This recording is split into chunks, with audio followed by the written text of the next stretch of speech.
गुरुदेव भगवान की जय। चैतन्यं शाश्वतं शान्तं व्योमातीतं निरञ्जनं नादबिन्दुकलातीतं तस्मै श्री गुरुवे नमः। तस्मै श्री गुरुवे नमः। आप सभी को नव वर्ष की मंगलमय कामना।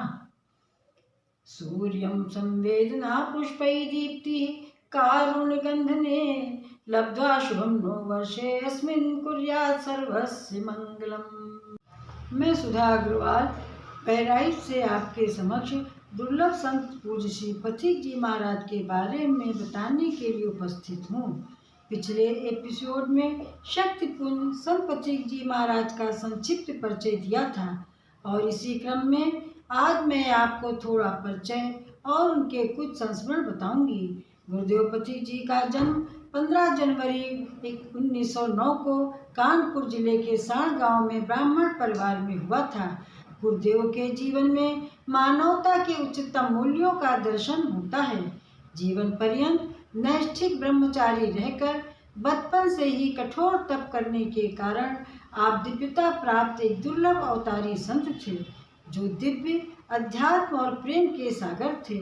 गुरुदेव के दिव्य ज्ञान का परिचय तो उनकी लिखी 72 पुस्तकों और 500 भजन दे रहे हैं। हाँ, उनके हृदय में रहने वाले दैवी गुणों का परिचय हमें उनके व्यवहार से मिलता है, जिसमें अपने परम लक्ष्य से भटके भ्रमित मानव समाज के उद्धार के प्रति गहरी संवेदनशीलता स्पष्ट दिखती है। आज मैं उनके दिव्य गुणों से संबंधित कुछ संस्मरण प्रस्तुत करूंगी। भक्ति भक्त भगवंत गुरु चतुर नाम बपु एक। भक्ति भक्त भगवान और गुरु चारों एक ही तत्व के चार नाम हैं, ऐसा संत सदग्रंथ गाते हैं। प्रेम की पराकाष्ठा में वाणी मौन हो जाती है, हृदय बोलता है। हृदय की भावना की अभिव्यक्ति वाणी द्वारा नहीं, नैनों के माध्यम से होने लगती है। ऐसी ही एक घटना डॉक्टर बाबा ने अपनी पुस्तक शक्तिपुंज में वर्णित की है, जो बहराइच के ही रहने वाले साहेब दयाल जी के बचपन की घटना के विषय में उन्होंने लिखा है कि सन 1940 में महाराज जी से मिलने गोलवा घाट के सरयू पर बहराइच गए। महाराज जी ठाकुर द्वारे से कुछ मेवे फल लाकर साथ में आए बाबूजी को प्रसाद देकर वापस भेज दिया और कार से लौटते समय शाम को इस लड़के को लेते जाने का निर्देश दिया। महाराज जी को एकांत में जाकर मोटी रोटी नदी के जल में भिगो कर खाते देखा।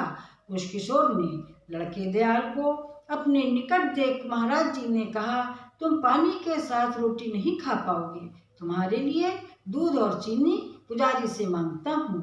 कितना भाग्यशाली होगा वो भक्त जिसे सूखी रोटी भी संत ने स्वीकार की। दयाल ने कहा, आप पुजारी से मेरे लिए न मांगिए, वो बड़ा कंजूस है। महाराज जी ने कहा, न देगा तो देखा जाएगा।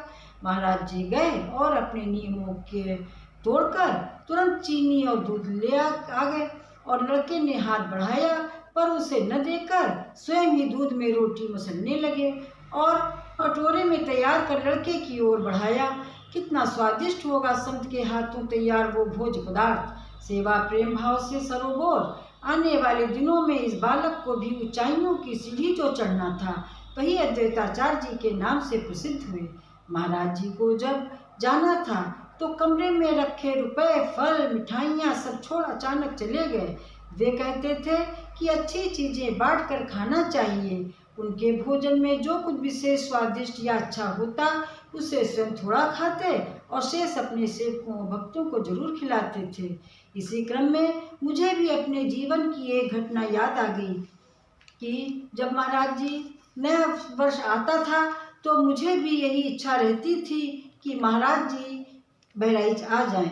एक बार अचानक खबर मिली कि महाराज जी बहराइच विद्यालय में आ गए हैं और मुझे इतनी आंतरिक खुशी हुई कि मैं बहुत ज़्यादा प्रसन्नचित हो गई और मैं जल्दी जल्दी भोजन बना करके महाराज जी के लिए विद्यालय मरोचा पहुंच गई। वहाँ महाराज जी ने जब भोजन समाप्त कर खीर का कटोरा हाथ में लिया तो फिर मुझे एकदम से याद आया कि इसमें मैंने चीनी तो डाली ही नहीं है। मैंने महाराज जी से तुरंत निवेदन किया कि महाराज जी इसमें चीनी डाल लें तब आप खाइए। लेकिन महाराज जी हंसने लगे और कहा कि यही तुम्हारा प्रेम मैं देख रहा हूँ कि अब सबसे मैं शिकायत करूँगा कि तुमने बताओ ये खीर बनाई है उसमें चीनी भी नहीं डाली है, और सत्संग में भी मैं कहूँगा। इस तरह मुझे कुछ चिढ़ाने लगे। लेकिन उसके बाद मैंने देखा कि उन्होंने जो है पूरी खीर इतने प्रेम से खाई, मुझे विश्वास नहीं हो रहा था। जबकि मैंने देखा कि कितने भक्त लोग बहुत अच्छी खीर बना के लाते थे, लेकिन महाराज जी ने कभी एक चम्मच से ज़्यादा नहीं खाई। मुझे बल्कि अपनी खीर पे शर्म आ रही थी। लेकिन महाराज जी के इस प्रेम को देख करके मैं भाव विभोर हो गई। तो इससे पता लगता है कि वो हृदय की शुद्धता, महाराज जी के हृदय की प्रेम की पराकाष्ठा से बहुत ही कोमल संवेदनशील था। किसी भी भक्त के भीतर अगर उनके लिए तड़प उठती, कोई गहरे तल पर उन्हें याद करता, तो इसका पता उन्हें हो जाता। और कभी कभी दूर बैठे दूसरों के बहते हुए आंसुओं के कारण उनकी आंखें निर्जल बन जाती थीं। ऐसा सोच करके आज भी जब मैं नया वर्ष आता है तो मैं ये घटना मुझे हमारे नेत्रों के सामने चित्रित होने लगती है। तो मैंने भी सोचा कि आज नए साल पर इस अपने संस्मरण को मैं लोगों के समक्ष प्रस्तुत करूं। इन्हीं शब्दों के साथ मैं अपनी वाणी को विराम देती हूँ। अगले बार फिर नए संस्मरण के साथ आपके सामने प्रस्तुत होंगी। सर्वे भवन्तु सुखिनः, सर्वे सन्तु निरामया, सर्वे भद्राणि पश्यन्तु, मा कश्चित् दुर्भाग् भवेत्। धन्यवाद।